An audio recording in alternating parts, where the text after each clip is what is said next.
From UFOs to psychic powers and government conspiracies, history is riddled with unexplained events. You can turn back now or learn the stuff they don't want you to know. A production of iHeartRadio's How Stuff Works.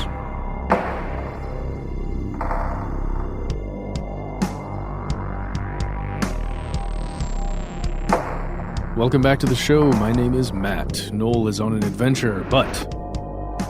Wait, who are you? That's right, they call me Ben. We are joined with our super producer, Paul, Mission Control Decant. Most importantly, you are here, and that makes this stuff they don't want you to know. This is a weird one, Matt. This is an episode that a lot of our fellow listeners had asked us to cover in years past. Yes, it's a callback. It's a callback, it really is. And we did... We did an episode related to this topic way back in, 2016? Mm-hmm. So looking back, it's strange to recall that the 2016 presidential campaign happened 3 years ago. Yeah, it certainly doesn't seem as though that much time has passed, but in fact it has. 3-ish years. Yeah, we're not quite there. We're not quite to November yet, but still, hey, it's crazy that much time has passed. And, elections, especially presidential elections in this country, they bring out the best and the worst of us, I think. I think that's incredibly optimistic, and I appreciate that. I needed to hear some good news today. You are absolutely right, my friend. I agree with you. Way back in 2016, when we first did some episodes on elections, we figured that the most fact-based and the fairest way for us to sum up all the allegations and conspiratorial accusations that we had heard of was to do one episode for each of the political party frontrunners. So we did one episode on conspiracies about the Trump campaign, and we did one episode on conspiracies about the Hillary Clinton campaign. Yes, and Bernie didn't even make it in there. Actually, that's not true. Bernie made an appearance in the Clinton episode. Oh, yeah, along with your pal Wasserman Schultz, right? Oh, well, everyone's pal, Wasserman Schultz. It was like this, both of those episodes together were like this Avengers Infinity War team up of horrible people doing horrible things. It really was. And whether we like it or not, we contributed to whatever it is that we are in right now, whatever this is. We just gave a little bit because everyone involved, like you said, was all there. Everybody was up to no good. And there really wasn't a great choice, it seemed, at least in my opinion. Yeah, because we had a situation wherein mass media was being leveraged so effectively. Mass media was around in other elections, but it hadn't quite reached the fever pitch that it reached in the 2016 presidential campaign. And like most presidential campaigns here in the States, the one in 2016 saw the rise and fall of multitudes of politicians, as well as the sudden rise and, candidly, the disappearance of various scandals. You know what I mean? That's correct. Absolutely. So today's story starts with one of the famous controversies, or should we say infamous controversies, in that election. It's known as the Hillary Clinton email scandal or email controversy. The word choice there depends upon which side of the aisle you fall on for a lot of people. How much do you want to downplay this? Right. So for some people, this was a case study in out-of-control media grasping at straws, right? Yeah. And those were generally people who were supporters of the Clinton campaign. For others, generally opponents of that campaign, it was a case study in how the powerful can sweep their political dirt under the figurative rug. But, in reality, it was somewhere in the middle. Right. And nowadays, people still use the phrase, but the emails. So first things first, what are we talking about here? Well, that phrase, but the emails, it's kind of shorthand, really, and it's a bit of a joke. And it's, I don't know, it's pretty crazy. It goes back to this series of really security violations that were undertaken. I don't know how you put that they were violations that the Clinton campaign did while she was in office as Secretary of State. And it had to do with putting emails on a private server or putting emails that should not be on a private server on a private server, right? That in the big major scheme of things, that's what it is. And ultimately, you're talking about the classification of certain email and information within emails that maybe shouldn't have been on a private server. And I know that for many of us listening today, this is something that you may feel that you heard ad nauseum 3 years ago.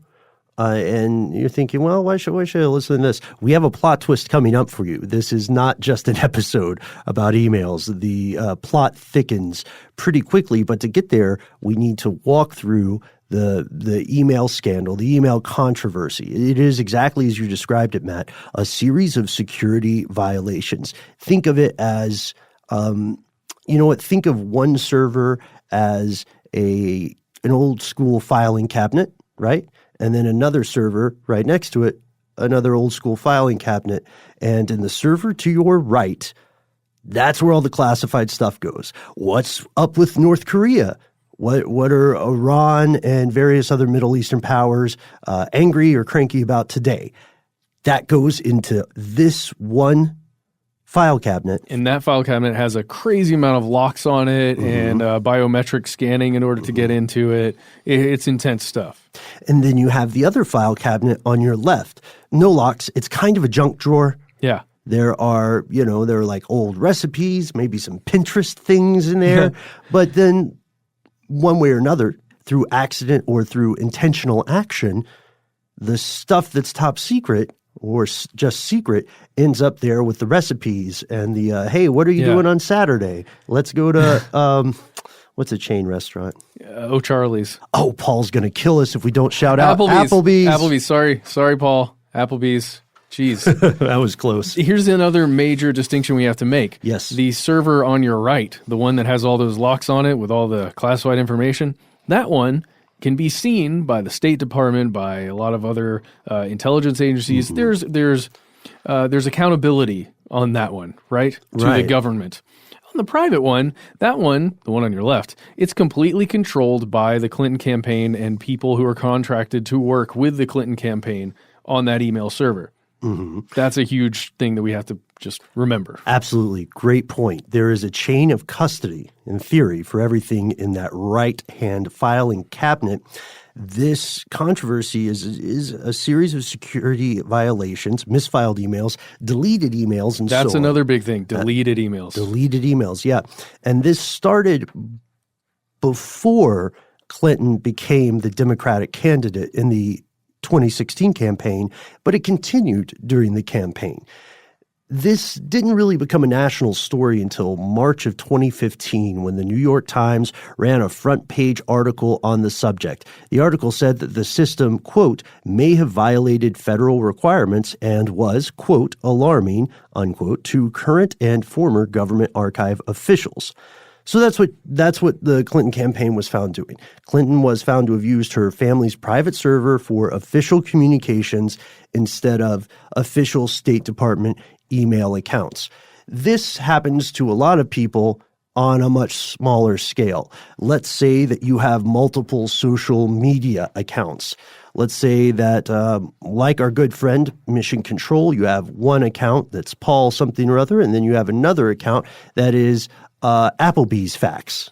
Yeah. Right? and you forget to switch your profile over, and so sounds more like a Reddit username. It does. It sounds like a great Reddit username. And then all of a sudden things that should be said by Paul are being said by Applebees facts and vice versa. That's a much smaller level. Yeah. Because Applebee's facts, and this is not a knock on Applebee's facts at all, usually doesn't deal with things like geopolitical tensions in the Middle East yet. Not yet. I mean, those apps are coming. Yeah. Or, quid pro quo things having to do with the classification of emails. Don't worry about that. Whenever I hear quid pro quo, I cannot help but think of Silence of the Lambs. Oh, really? A little quid pro quo, Clarice. What's her name? Quid pro quo, Clarice. Clarice. Yes. Yeah. Did you know, completely off topic, Matt, the renowned actor Anthony Hopkins, his character Hannibal Lecter, this is not a spoiler, is only actually on camera for like a ridiculously small amount of time, like 15 minutes or something all told. Yeah, and he won. Didn't he win Oscars galore that year? We in the Monster of the Zodiac Killer, we actually mentioned that year that movie came out, they tailored the entire Oscar ceremony around his character, essentially, in that movie. It's insane. The U.S. does glorify serial killers. Also, I found another ancient serial killer. I think I'm building a pretty good argument I'd like to pitch to you later. Well, I'll do it now. Why don't we do an episode on serial killers before the 1800s or ancient serial killers? Whoa. I have a treasure trove. Really? A lot that will be new to people, yeah. Documented serial killer? Proven, yeah. Okay. That sounds like a whole new podcast. We'll see. We'll see. We'll give it a go. So before we explore the lives of those ancient serial killers, let's continue exploring this strange story of emails. Right now, we've outlined the gist, right? But let's walk through a little bit more of it.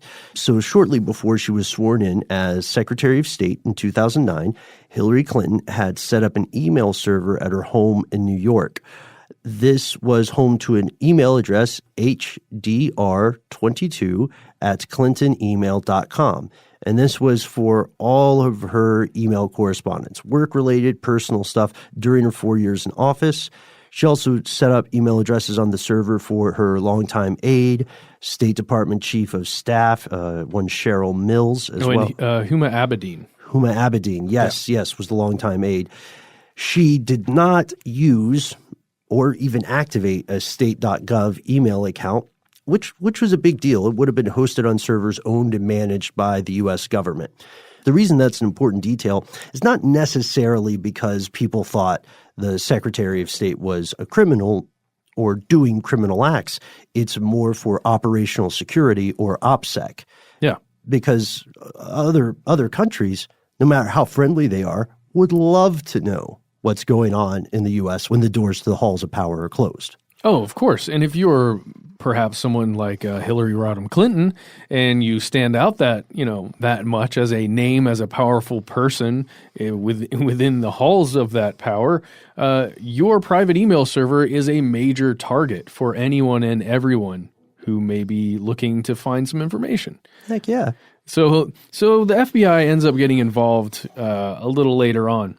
And what they found was that over 100 emails containing some version of classified information were found on her private servers. There were 65 emails that were considered secret, classified secret. 22 were classified top secret.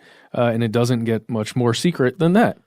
Another 2,093 emails were not initially classified, but then they were retroactively classified by the State Department itself. Kind of like, upon further consideration, this is sensitive information. And it's important to know that that is the State Department that is doing that. That will come into play a little later. And there's a side note. There are things above top secret, like compartmentalized access, your eyes only. Yes. But that, as far as we know, these emails just went up to top secret, which is still a big deal. Yeah. That shouldn't, be sitting around on your Yahoo account or something. But you're absolutely right. So something is amiss here. It doesn't matter where you fall politically. Various critics, including Republican members of Congress, argued that using a private messaging system and server violated State Department protocols.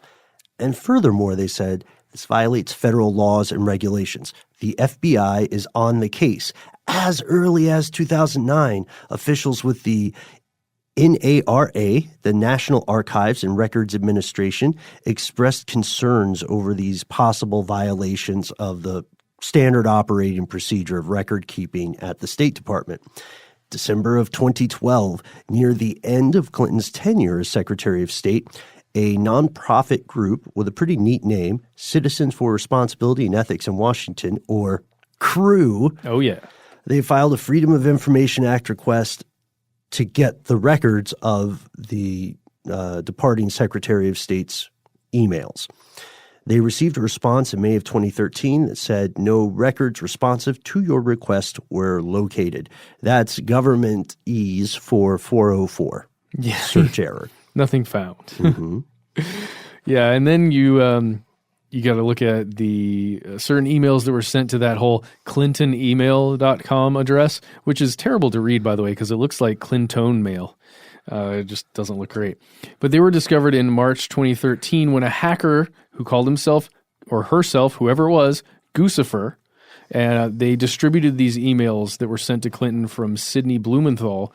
And this dude, Gfer, obtained them by illegally accessing Blumenthal's email account. So this hacker, essentially, Gfer, broke into Sidney Blumenthal's email, found all of these private Clinton emails. And Gfer is a portmanteau of Gucci and Lucifer. So is Guccifer. Guccifer? It's Gfer. I've always heard Gfer. Yeah. I like the wordplay. Guy's a criminal, though. In the summer of 2014, lawyers from the State Department noticed several emails from Clinton's personal account while reviewing documents requested by the House Select Committee on Benghazi, which is a whole nother bag of badgers. Oh, boy. And then, as we said earlier, a 2015 New York Times piece comes out. It breaks the story that the Benghazi panel had discovered Clinton exclusively used her own private server rather than the government-issued one throughout her time as SOS Secretary of State, and that, furthermore, her aides took no action to preserve emails that she sent or received from those personal accounts. The State Department and the Intelligence Community Inspector General discovered 4 emails that had classified information, and this was a spot check. It was out of a random sample of 40, and when they saw that, they said, okay, 4 out of 40, that's 1 out of 10.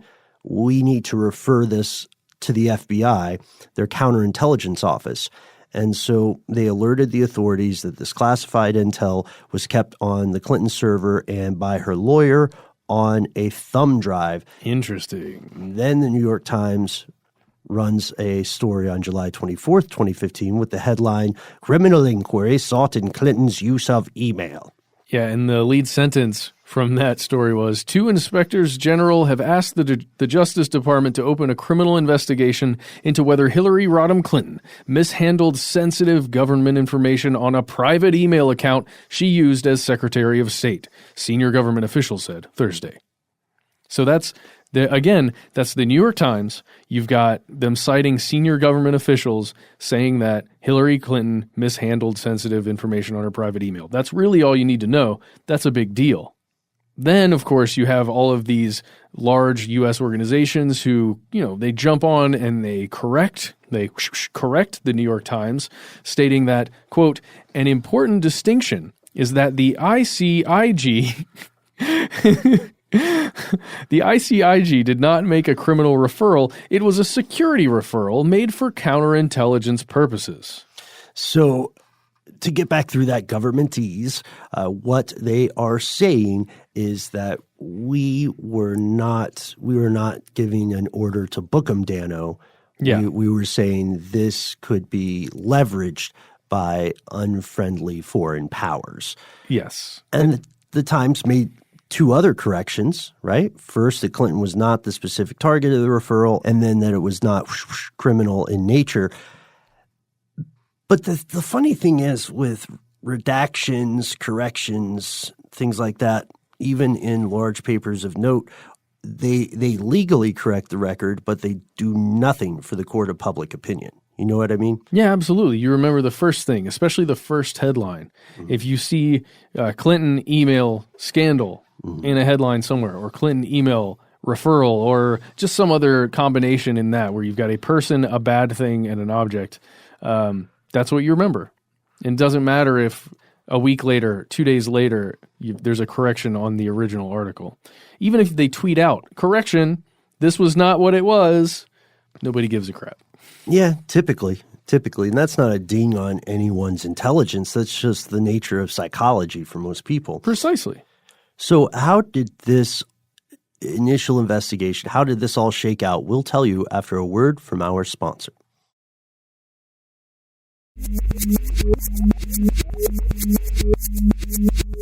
All right, we're back. So let's jump to July 5th of 2016. There's this gentleman named Comey, James Comey. He was the director of the FBI. You may remember this name. I haven't said that name in a long time. I used to say it a lot. But he announced that the FBI completed its investigation, and he was going to, they were going to talk to the State Department with a certain recommendation. And that recommendation was that no charges are appropriate in this case. What? That's great news for the Clinton campaign and all of the supporters. He went on to say that although there is evidence of potential violations of the statutes regarding the handling of classified information, our judgment is that no reasonable prosecutor would bring such a case. Now, in this initial messaging that's coming from the FBI, from Comey, the director. Again, July 2016. Yeah, exactly. July, it seems like, hey, this email thing happened. It's a little bit of carelessness, but you know what? We're okay. Nobody did anything on purpose to hurt anybody else. It was just, they used a private server, slap the hand, let's move on. Sloppy, but not sinister. There you go. Right. So. But that changed. The thing is, that changes. There's another investigation on October 28th, 2016. Comey tells Congress that in connection with an unrelated case, the FBI has learned of the existence of emails that appear pertinent to the investigation. We're going through a lot of context here, but we'll get through it. It'll be worth it at the end. This unrelated case to which they referred was the FBI investigation of the famously and hilariously tragically named Anthony Weiner.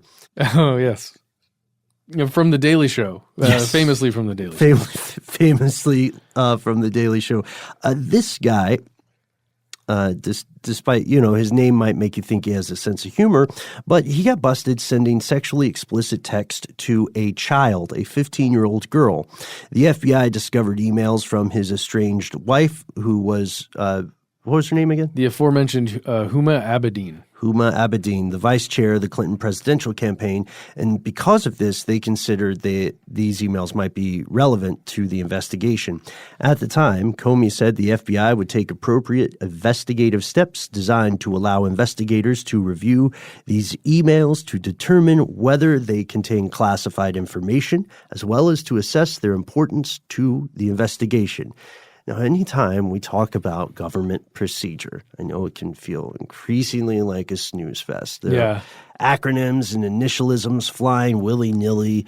Everybody is talking like someone from the DMV wrote their speech. Yeah, it's talking around things a lot of the time, or of the procedures and the procedural nature.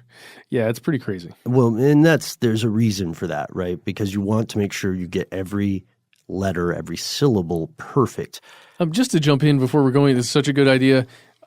We were joking as we were going through the Huma Abedin stuff with Anthony Weiner. Let's just take a moment to say how disgusting that is that he was sending inappropriate pictures to a 15-year-old. Yeah. Really awful. We are not making light of that.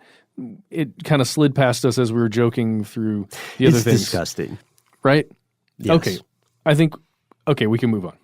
So, yeah, I hope that was never a question for anybody. But yes, just to be crystal clear, bold it, underline it, stamp that.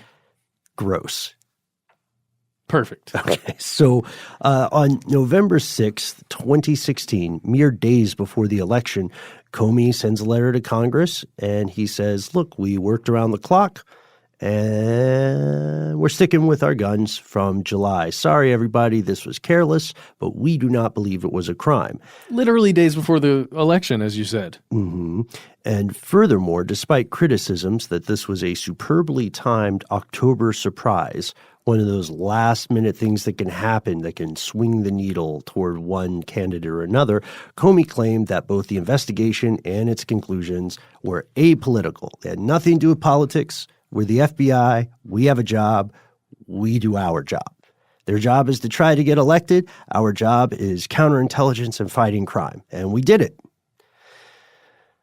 No surprise, spoiler alert for anyone who hasn't caught up with the news since, the Clinton campaign was unsuccessful. Donald Trump became the president of the United States, and people who opposed the Clinton campaign or thought there was something rotten in Washington were not persuaded by the FBI's 2 investigations. They said they were like, it's a cover-up, it's rotten, from it's fat cats at the top all the way to fat cats giving reports in Congress. These cats are just obese.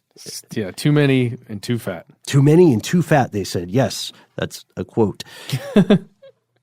It seemed that despite the FBI's claims that there was nothing wonky about their timing, it seemed that whomever had managed to orchestrate this story and narrative of private versus government emails, who had managed to turn it into a chant and a rallying point for oppositional media, had done this masterful job.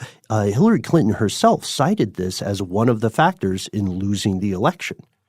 I would 1,000% agree that this was a huge factor. It's what everybody was talking about. Yeah? I mean, it couldn't have been the only factor. No. Okay. But it was still the thing that if you thought about Hillary Clinton right around that time, like late October, early November, 2016, it was Clinton email. It was do you mean like it was the first keyword that popped up in everybody's mental Google? Yeah, even if you were a supporter or something, I guarantee you that was happening. Even if it was like Clinton, oh gosh, emails, whatever. Well, the calls for investigation into this matter did not cease. This association was prominent in people's minds even after the election, and furthermore, they felt that justice had not been done or something was amiss. And these calls for investigation continued even as the Trump administration floundered several times, both on the domestic and international stage. The White House itself increasingly called for more investigation into the Clinton campaign's classification of emails. They went so far as to fire James Comey for this and fired him for some other reasons, which could be episodes all their own one day. Today, this subject remains a rallying call for some voters on the right. Foreign intelligence agencies who pretend to be voters are also very ardent about this, and politicians who will go on record today saying that they feel there was a cover-up. Now, let's get to the rumors, right? It's correct. Just like the ongoing arguments about the release of the Mueller report, the FBI's conclusion on the Clinton emails left a lot of people feeling like this is the edited version, the redacted version. I want the director's cut. I want the theatrical production. Tell me what actually happened. Because for supporters of the FBI's conclusions, again, typically these would be supporters of the Clinton campaign, this was all PR sound and fake news fury, smoke with no fire, mirrors with no reflection, a manufactured crisis that accomplished exactly what it was created to do, to remove Clinton and therefore the Democratic Party from the election game. Yeah, but of course, for the people who are opponents of Hillary, sometimes generally supporters of the Trump campaign in 2016, people thought that this story was itself swept under the rug after she lost the election. Like perhaps something else should have happened. You may remember chants from rallies that you would see on television of "lock her up." Oh, that's right. Yeah, it was because some people truly believed that there was such a mishandling of this stuff that it was criminal. Whether they believed that because some pundit was talking about it or because some news story came out that was read incorrectly, who knows, but people certainly felt that way. But and that's because they thought there was even more to the story than what was being represented by the FBI's conclusions within their reports. They thought that maybe it was a bigger cover-up of some bigger thing, of perhaps further corruption than just using an email server. Perhaps there was something deeper, as in a deep state within the U.S. government that was operating outside of the control of elected officials. A shadow government. Here's where it gets crazy. First, let's define what a shadow government actually is. It's not always bad. In the world of British politics, there's the shadow cabinet. All that is a group of people from the opposition party who form a different cabinet mirroring, or wait for it, shadowing the positions of each member of the real cabinet. So there's a person from the opposition side who will scrutinize the policies and actions of their counterpart in the real cabinet, and they'll present alternatives. Yeah. Vote for us, they say, because this is what we would have done. I get it, like a Theresa May and then Shadow Theresa May with a mustache and like a black hat or something. Yeah, exactly. So you've seen it. I've seen it. So in this case, people are talking about the other definition of a shadow government. It's not near as neat nor as helpful as the British shadow government. In the U.S., the term shadow government refers to 2 or 3 things.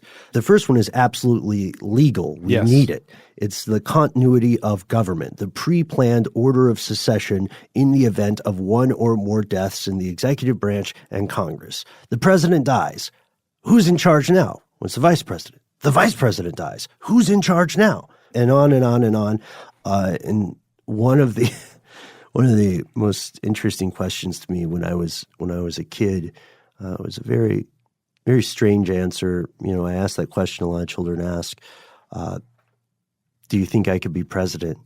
And a family member, I'm not going to reveal who, and their associates said, well, sure, you might be president tomorrow. It depends on what happens tonight. And that's how I learned about the line of secession. Whoa, are you up there? Are you in the thousands? Are you in the you must be in the thousands. No, it would have to be like millions, hundreds of millions of people would have to die. We got to change that. We need to get you higher up on that list. I don't know. I don't think so. I think so. I appreciate that, but I would nominate you instead. Nope. So all right, Paul. Paul, yeah, it's Paul. I see him. He's nodding. He would take that on. He would take that on. So that's the legal one. But then there's what you mentioned earlier, Matt, the deep state. This is an allegedly entrenched network of unelected bureaucrats. They're thought to wield the purse strings, the influence and the power needed to actually run the U.S. and therefore a lot of the world behind the scenes. So, they say you've been elected for what? 4 years? Yeah. You are a flicker. A glimmer in the eye of some of these people. And there really are positions like that exist within Washington and the structure. It doesn't necessarily mean that they're all working together for one big thing. Sure. But they exist, and they are arguably more powerful in a way than anyone that holds any office for 4 years, even the president. Even in any large organization, and the U.S. government is huge, most governments are, in any large organization, we see that communication tends to break down and people become gatekeepers of information. They run their own fiefdoms. Yeah. You know what I mean? So the third, just for the sake of argument, the third possibility is the massive amount of private influence wielded by billionaires or other governments or foreign businesses that want to push their interests domestically and abroad. You know, like a foreign trade consortium puts in hundreds of millions of dollars toward U.S. lobbying to get more favorable trade arrangements, right? Let's kick off the tariffs on these plush Garfield koozies that we're pushing. I don't know why. Look, that's not my best example, but you know what I'm talking about. I dig it. Another example of this on the domestic end would be the Koch brothers, who have for decades been making inroads to push the U.S. more toward the kind of governance that they would like to see, which is alternately described as a more libertarian government and neo-feudalism. Yeah.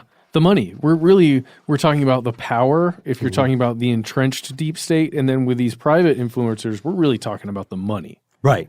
And these things can all happen concurrently. That's the messed up part. Yeah. It gets complicated. But usually when you hear about a shadow government here in the States, it'll often come from the political right.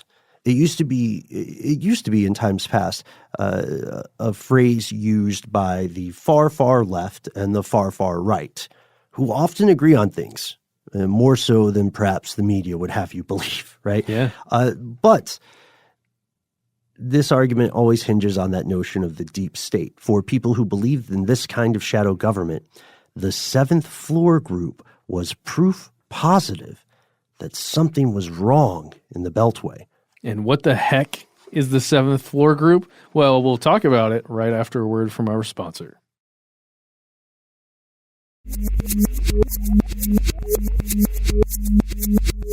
So the seventh floor group, or the shadow government.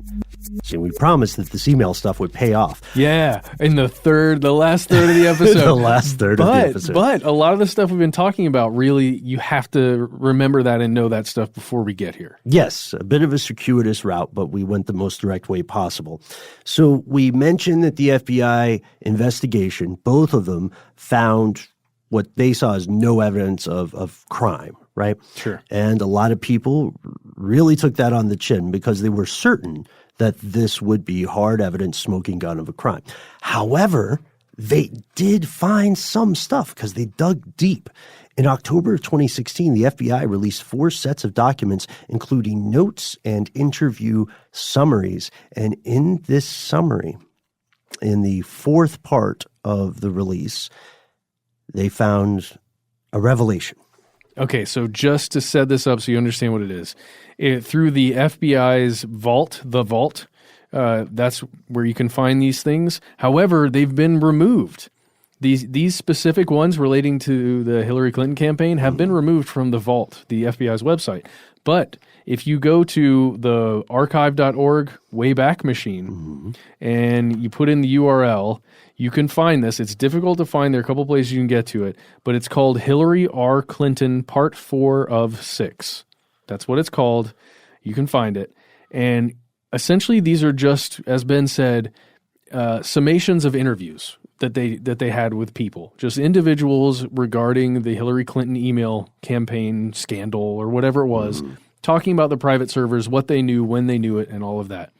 And inside here, you find one specific, or there are several specific things, but in one of these, one of the documents came from an interview with an unidentified person who suggested that the FOIA, the Freedom of Information Act requests related to to Clinton, anything related to Clinton, went through a group that was sometimes referred to, at least internally, as the shadow government. As literally the shadow government. So, first of all, we have to say, maybe that's kind of an inside joke, right?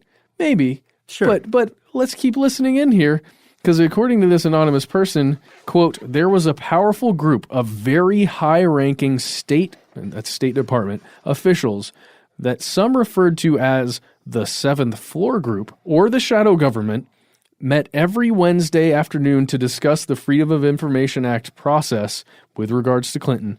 We're talking congressional records and everything related to Clinton and Freedom of Information Act and congressional inquiries. So this group, literally, they were the gatekeepers for everything Clinton related. And they were a powerful filter, right? Yes. So this, oddly enough, this sounds pretty crazy. Oddly enough, this was not a primary focus of mainstream media coverage. It did receive mention across the board. And those opposed to the Clinton campaign quickly took this and ran with it. I mean, you can't blame those people because if you object to a politician or a group, what a gift to have somebody in there foolish enough to call themselves the shadow government. My very own State Department shadow government. That's like I don't care who you are in politics or who you wish to be. That's up there with opening a golf club called Illuminati Only. You know what I mean? Even if you say it's a joke. No, not everyone is going to be on board. So here's what we know. According to the FBI summary, and again, these are not actual transcripts, the group argued for a Clinton document release to be conducted all at once for what they called coordination purposes instead of on a rolling basis, and that would normally be the case. That, again, to your point, Matt, sounds like more procedural than a super big deal. A spokesperson for the State Department said, we categorically deny this claim, these related claims. There's a big one coming up. And they said these allegations are inaccurate. They don't align with the facts. To be clear, the State Department did upgrade the document at the request of the FBI when we released it. And speaking of a specific document we'll get to, but let's look at the players. So the 7th Floor Group was believed to meet on Wednesdays on the 7th floor, right, of their building. And the meetings were attended by some real internal power players under Secretary of State Patrick Kennedy, Secretary of State at that point, John Kerry, Deputy Chief of Staff Jennifer Stout, Deputy Secretary of State for Management and Resources, Assistant Secretary Julia Friffield, and unnamed members of the Office of the Legal Advisor. Notice how the lawyers got away. Yeah. And just it's a bunch of attorneys. It's fine. Yeah, which, if we were going to be wildly speculative, can't you easily imagine someone saying, I'll tell you about the 7th floor, but I want full immunity. You know what I mean? Yeah, I can actually see that very much so. Well, is it a big deal? What's the big deal here? The big deal here is apparently that the shadow government or the 7th floor group asked the FBI to declassify some emails so they wouldn't be thought of as security leaks, and the smoking gun for people who believe that this was sinister was the alleged action of Undersecretary of State Patrick Kennedy. According to the claims in the interview, he contacted the FBI to ask for the change in classification in exchange for a quid pro quo. Isn't that crazy?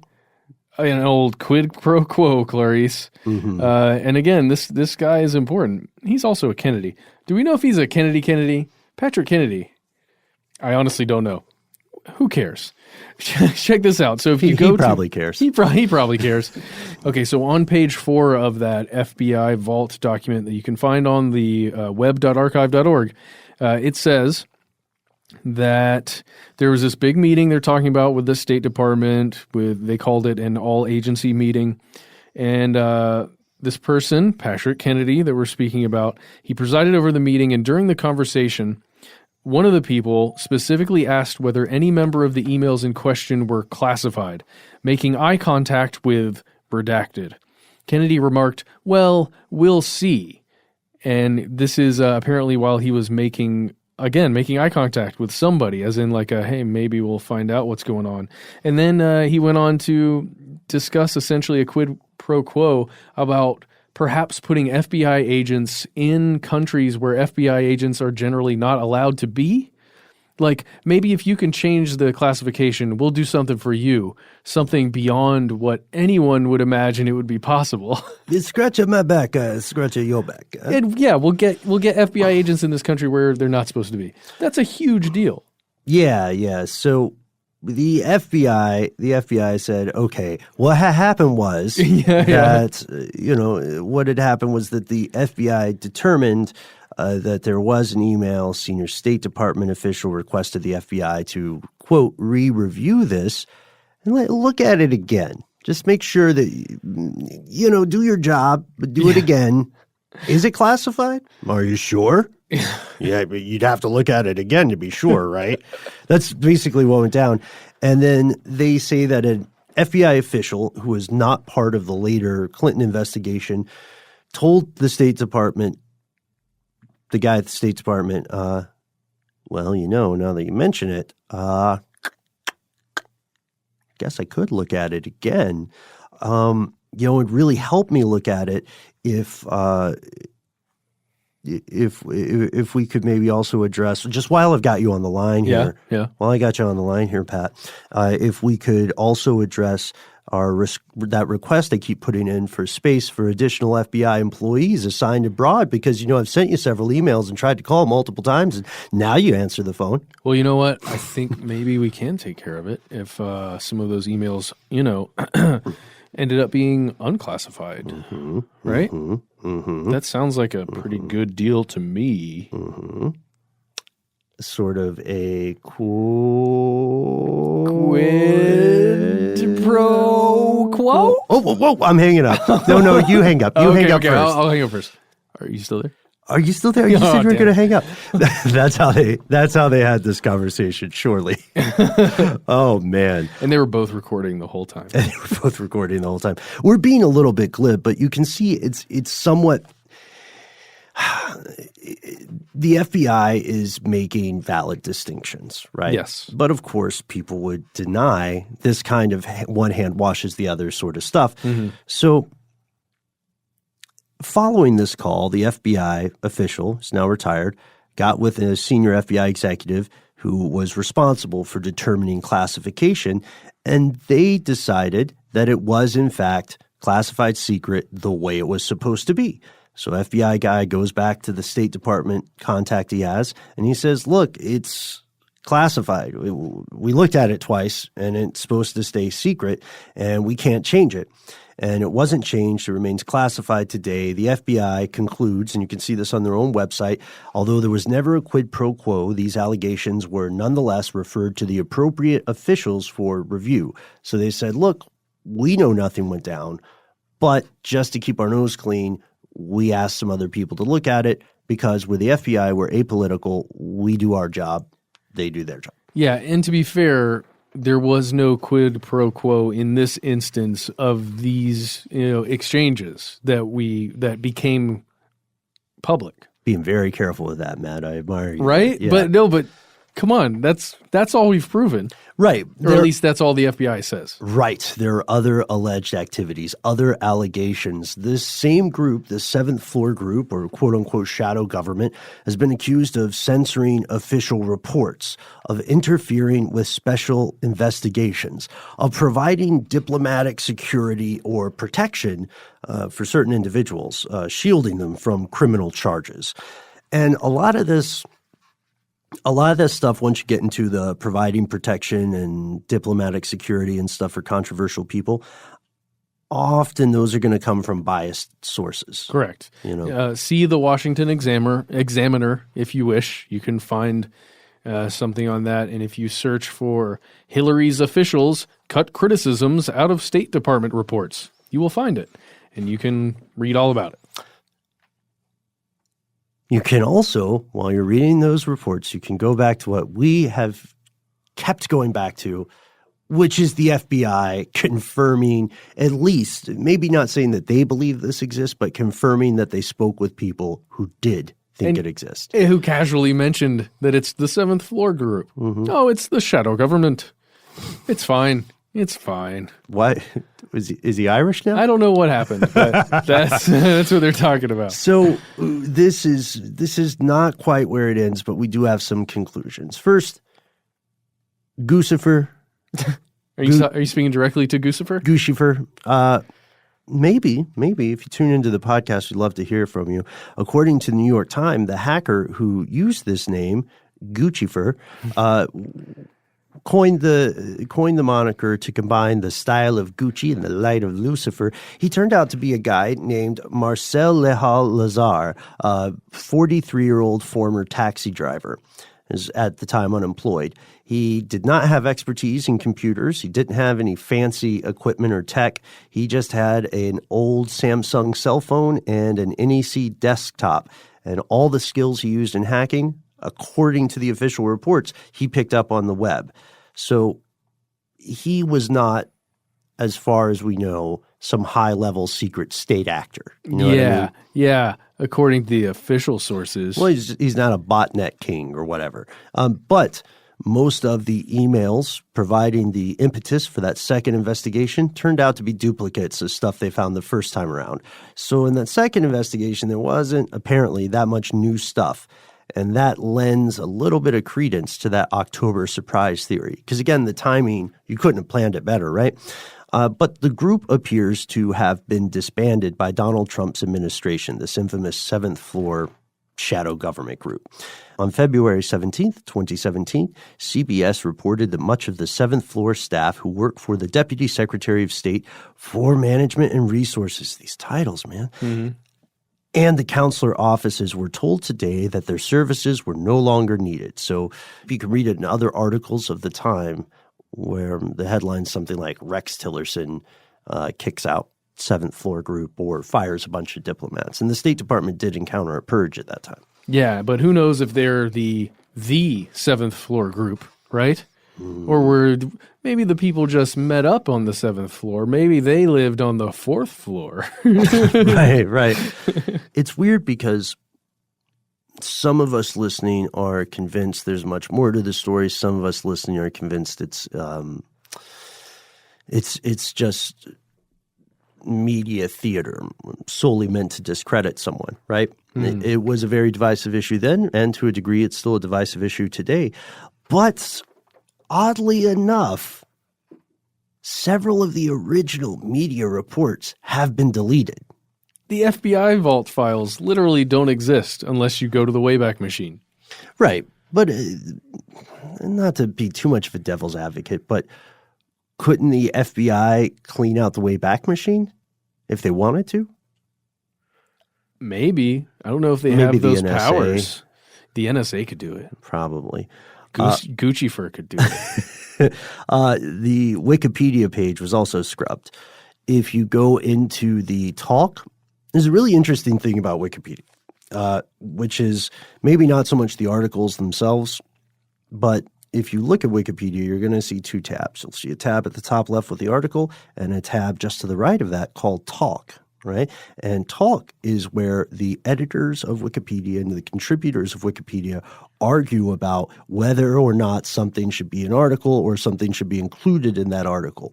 Wikipedia is a world at war because numerous debates, geopolitical, sandwiches, tragedies, all sorts of things are currently being furiously edited by one person or another with differing views. In the case of the Wikipedia page, from what we found, the reason given for its deletion was that there were not multiple primary sources. So they said, all right, you need more than one source. Yeah. For this to even be entertained as the truth. But you can still find it in Matt Frederick's trusty Wayback Machine.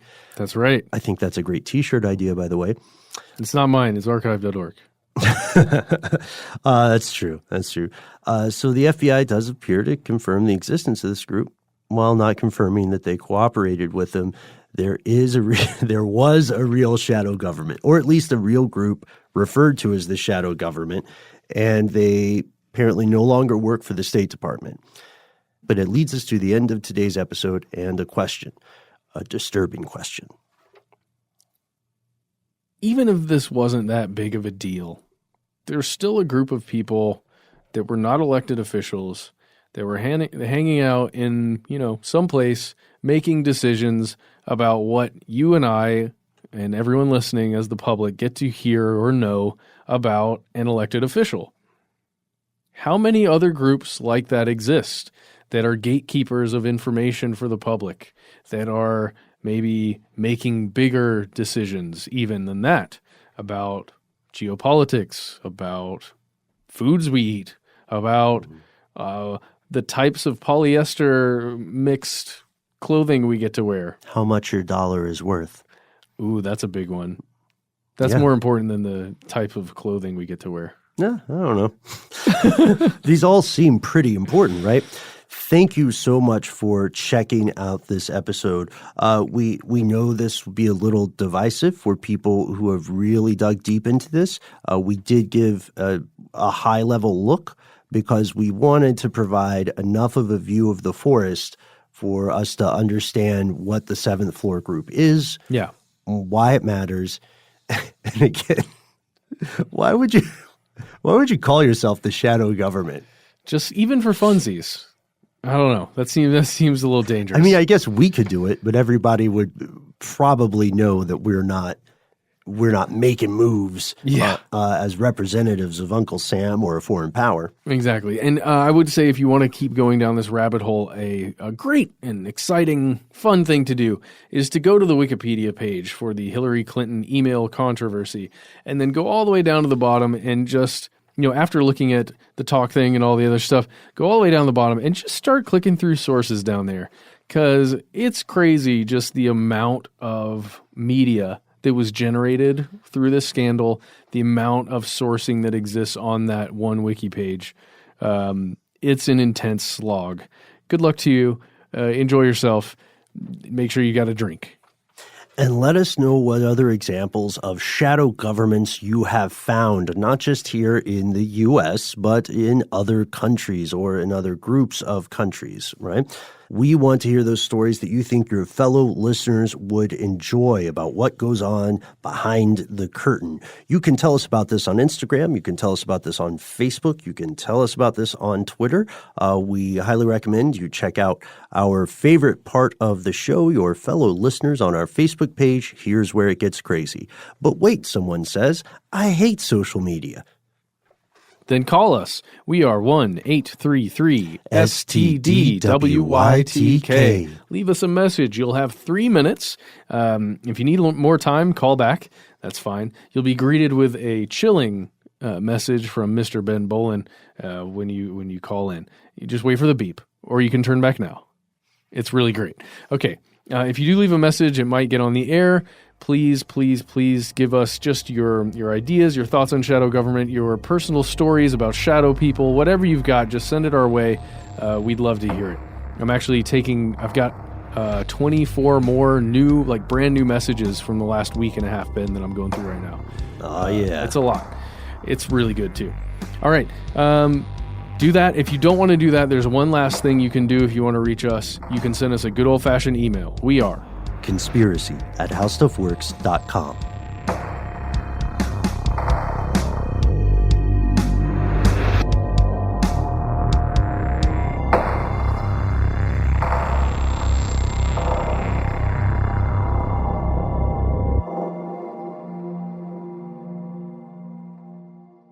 Stuff They Don't Want You to Know is a production of iHeartRadio's How Stuff Works. For more podcasts from iHeartRadio, visit the iHeartRadio app, Apple Podcasts, or wherever you listen to your favorite shows.